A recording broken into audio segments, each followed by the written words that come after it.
Family, dear friends, Lil Brian out of North Memphis. I was sitting here. Actually, I had a Deion Sanders. Deion Sanders is a group that I support, and actually, I was supposed to be going live on his page, but I'm dealing with Amy Wyrick. I mean, the most vindictive, but we're gonna take her past vindictive before I stop the video, because Ms. Wyrick has transgressed all bounds in regards to violating these state and federal laws, and Ms. Wyrick's days are numbered in regards to being a free person. I guarantee you all that.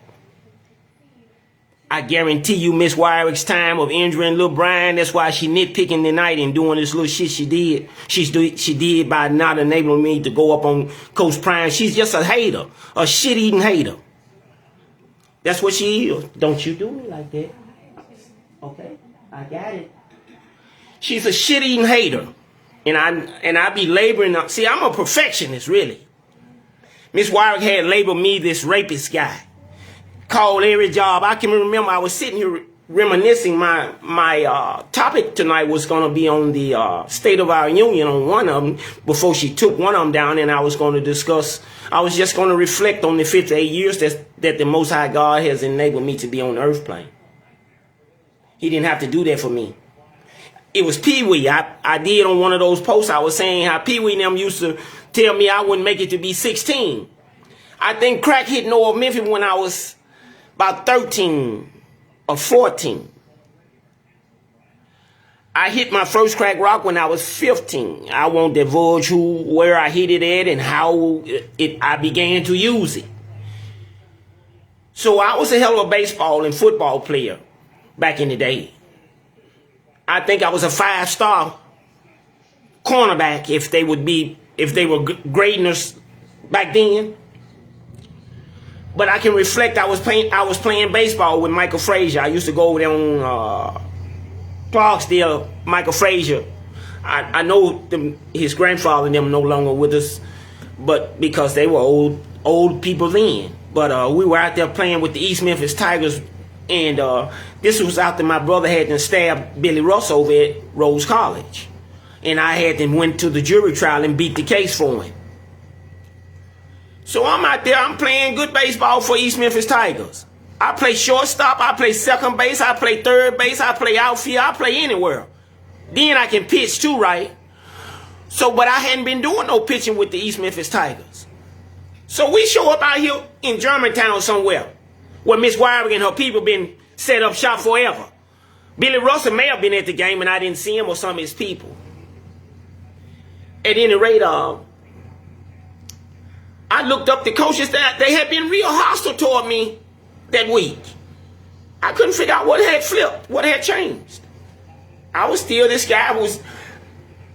We were practicing one day. It was a left-handed kid pitching. I never will forget it. I know Michael Frazier, and I was also playing with what's my guy name? Brought us the $50. Sent me the $50. Charlie Berry. Charlie played with us too, I think. Yes, he did. So they had a white pitcher. He was a left-handed guy. It was an all-white team. With me and Charlie, and Mike was damn near white. You know, real light-skinned fellow, my friend. So we out there playing these college guys from Oklahoma State and all these big-time colleges. These guys swinging them big Eastern bats. The coach tell me, Brian, you pitching today. I didn't think none of it. You know, I've always thought a lot of my ability to play any sport I participated in. So I took to the mound. I don't know the exact year the White Gooden was out there, but I had my long red. No, I had a long yellow, those sleeves that the pitchers would wear. And I was out there. They had to show me how to throw that curveball. Robert Polian, brother. He had to show me how to throw a knuckle curve. But of course, I wasn't going to try that out there. But I was trying to get that curveball over the plate. And man, I looked up, man, I had to lost my confidence left me because they wasn't calling no strikes for me. Miss Wyrick had me set up. So the first the first bat I faced, he hit the ball straight away center field. The first pitch I threw, hit the ball straight away center field, and Michael Frazier dropped it. I hope they didn't tell Mike to drop that ball.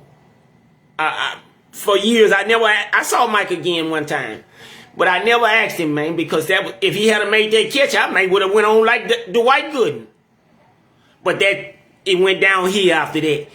I went through trying to overthrow the fastball, and one of them, I don't know if my catcher was trying to catch it. I had a white catcher. At any rate, 2, 3 of them hit the backstop over his head. I'm so frustrated now. My curveball, he won't call it. He want me to throw it straight where they can knock it out the park. And I got so frustrated, I said, I may have screamed or did something. I may have went to back and forth with the guy who they had in retrospect, a Negro. It's always a Negro that these people use to try to injure you. They always standing back watching the play. Why these people destroying people just because they racist, undeveloped, Neanderthal, Cro-Magnon thinking people. Cro-Magnon. I think I might be not pronouncing that last aspect of it wrong, but this is the brain capacity of humanity way back hundreds of millions of years ago. So people like these I'm talking about, they don't research that kind of shit. They was told if they can suck a dick and let a motherfucker fuck them up their ass if they into that they would win the whole game, and all those who don't participate in that gonna lose. Of course, this is those unwritten laws and rules. So we're gonna get gut level honest tonight, Miss Wiry, since you're gonna be so vicious, bitch, and take down my page where I can't interact with Mr. Sanders and his people. So I interact just with myself until I share it, and then I'll share it till it get to the world anyway, bitch. You can't stop me. Ain't you to peep that now? She had me kidnapped, family. It was 8/22/2025 and taken down into Pine Bluff, Arkansas. Guess what she had me charged with? It wasn't written on these false documents that I got up on Coach Prime and different ones paid, but she was trying to charge me with rape. I ain't raped now, motherfucker. Got a wife right here and been living a good life, trying to have a great life ever since I got out of Memphis years ago.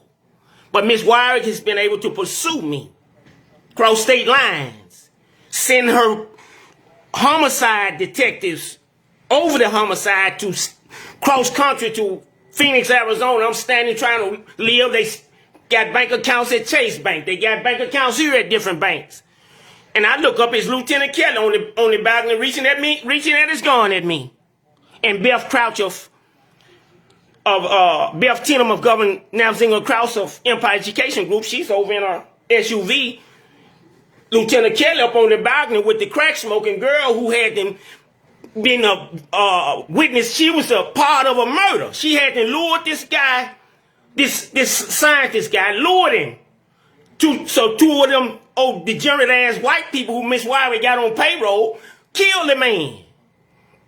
Put him in a trunk. I think he ended up out in the impound lot, right? At any rate, they had Neglia, the man who, Neglia was one of the 9 charged with that 8/03/2021 public corruption.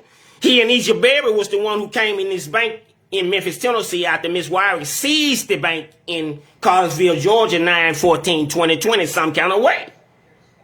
Seized our bank account. She seized our unemployment insurance July of 2020 while we stalked like a motherfucker. We were in San Diego, California. So she finally was able to seize our unemployment in July. Cut it off.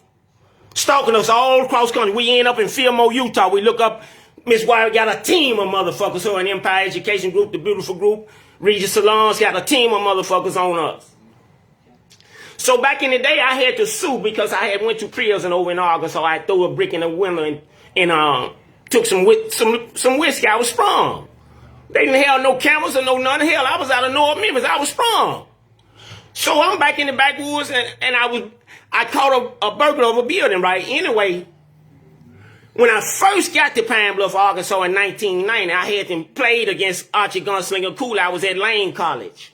Not knowing all this shit was following me, Eamon Wyrick, it was Bill Gibbons' district attorney office then. Not knowing these people is this vindictive. For whatever reason, my mother didn't forewarn me about vicious racism. And man, if she had forewarned me, then I would have been safeguarded from that. But she kind of left me half-cocked. With demonic motherfuckers like Eamon Wyrick and Bill Gibbons and Chris Kraft and them. And they got some niggas just as demonic as them. So, I'm not racist. So you can't say I'm racist. It's some evil ass niggas. I've dealt with quite a few of them. And that's all we can be when we're uneducated.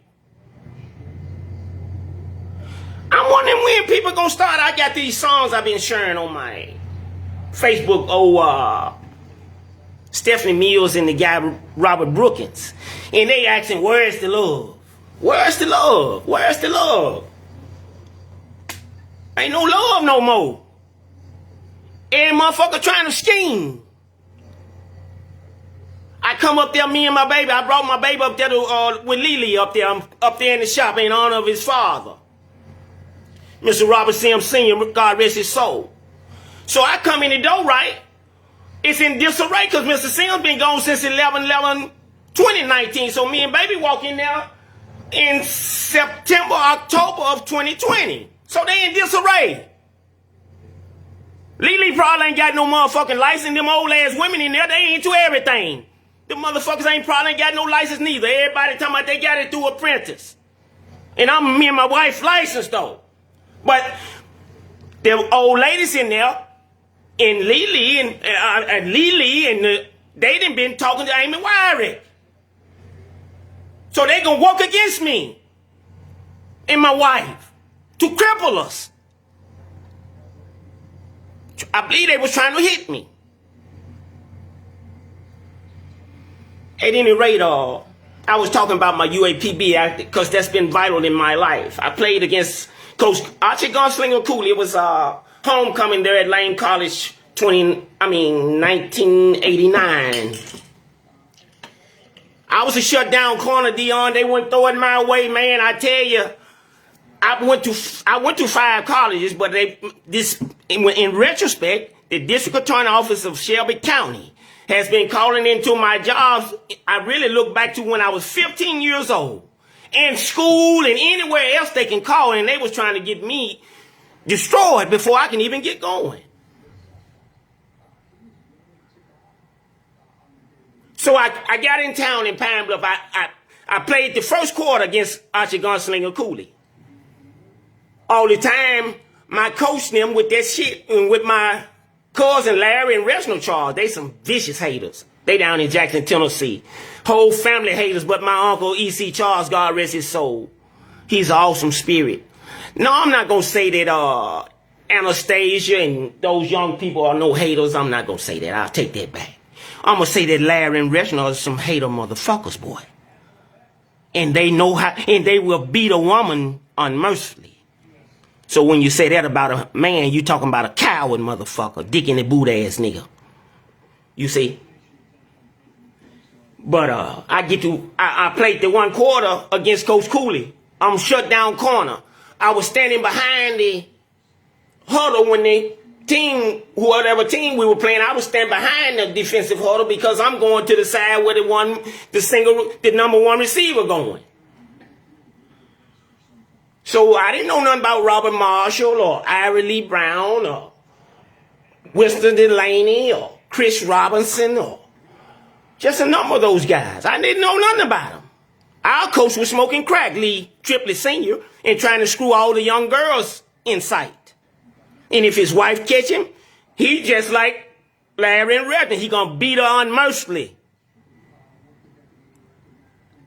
They said the preacher down there where this shady motherfucker was acting like he was going to do me and my wife's taxes. Me and baby ended up down there in 2020. They had them put the lady who had been helping us when we were in school. They then ran her off and hear this shady motherfucker, they come in here and shut down all the computers, right? I'm looking, I couldn't figure out what was happening. I'm just not getting the gist of Amy Wyrick's treachery toward me. All the attempts of murder that I've had to endure over the years, and I didn't even know what was happening really. So I know it's a God. I know it's a real God. I ain't talking about no fake God. I ain't talking about no Baphomet or no shit like that. I ain't talking about Baal. I ain't talking about Beelzebub. You see? I'm talking about that one, don't nobody even know his name, he's so big. So I catch them, I look at them, they be saying different names and stuff. I know they don't know nothing when I hear them doing that, because if you know the name of these beings, then you can control it. That's how my wife, she'll call my name, huh? What you say, baby? We listen, anybody hear their name, they gonna respond. In some way. If it's only internally. So I played the one quarter, right? So Coach Cooley, he knew I was a shutdown corner. He did not really fuck with me, but until Ivory Lee Brown had 200-some yards in the first quarter. Ivory Lee Brown had 200-some yards and 2 or 3 or 4 touchdowns, at least 2 touchdowns in the first quarter. Y'all need to get these films. I be telling, I mentioned to Dion that I had played a game against Mississippi Valley State. I was at Lane College. See, my coaches there were so treacherous. They knew the pro scouts was looking for me. They destroyed all the film. And when I picked 2 against Harding University out of Sursa, Arkansas, down in Jackson, Tennessee, at Rock Stadium one night, I picked 2 in the first quarter, and they wasn't going to my man. So they had old chicken shit ass Lane Hard was on my team then. That's this guy Lee Triplett's right-hand man. Because Lee Triplett let his boys out of Mississippi, they could play 8 years of college football back then. We had motherfuckers out of Mississippi with hair, so much hair, these motherfuckers was 100 years old out there, but they was Mississippi guys. I noticed something about the world. I go to cities, I go to Atlanta, I go to San Diego, I go to Albuquerque. I go to different places. Most of those places, the people of color, they stick together. You don't hear about a lot of that treachery like you hear down there in North Memphis and Nashville and Little Rock and these type of places where it's just open season where people of color, we don't think nothing of each other. Like I be saying, I've been telling y'all this bitch been stalking my life, and a lot of you niggas I was around knew that. She hasn't got at you.